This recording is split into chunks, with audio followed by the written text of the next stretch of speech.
Hi, welcome to Aaha recipe. இன்றைக்கி அமாவாசைங்கிறதுனால இன்றைக்கி நம்ம செய்ய போகிறது வந்து ஒரு ஸ்வீட்டு கருப்பு கவுனி அரிசியில் வந்து பாயாசம்.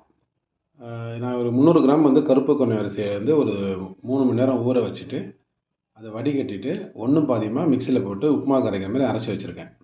அப்புறம் வந்து ஒரு மூடி தேங்காய் பால், 300 கிராம் கருப்பு கவுனி அரிசிக்கு வந்து ஒரு 200 கிராம் அளவுக்கு வெல்லம், உருண்டை வெல்லம், அப்புறம் ஒரு 5 ஏலக்காய் பொடிச்சு வச்சுருக்கோம்.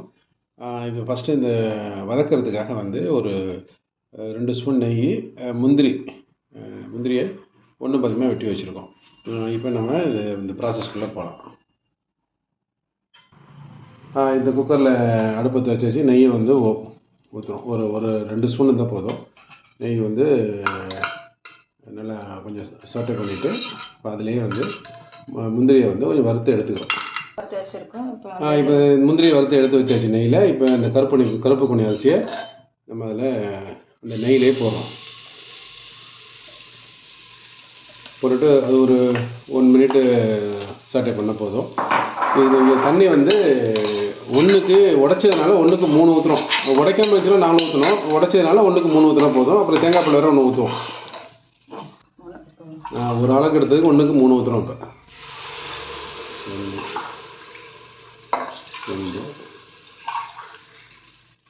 ஆமாம், ஊற்றியாச்சு.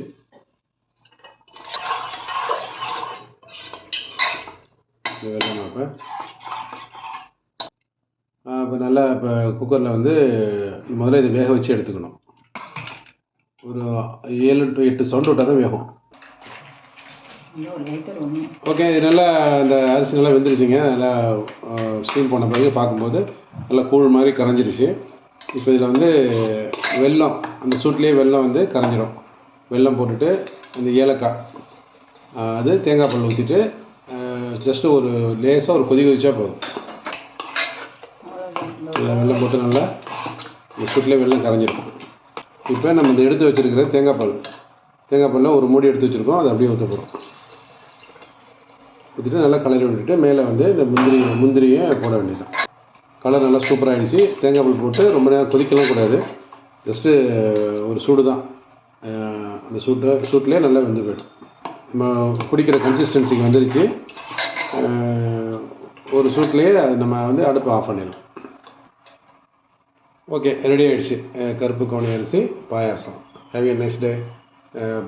என்ஜாய் பண்ணுங்கள், சப்ஸ்கிரைப் பண்ணுங்கள், கமெண்ட் பண்ணுங்கள்.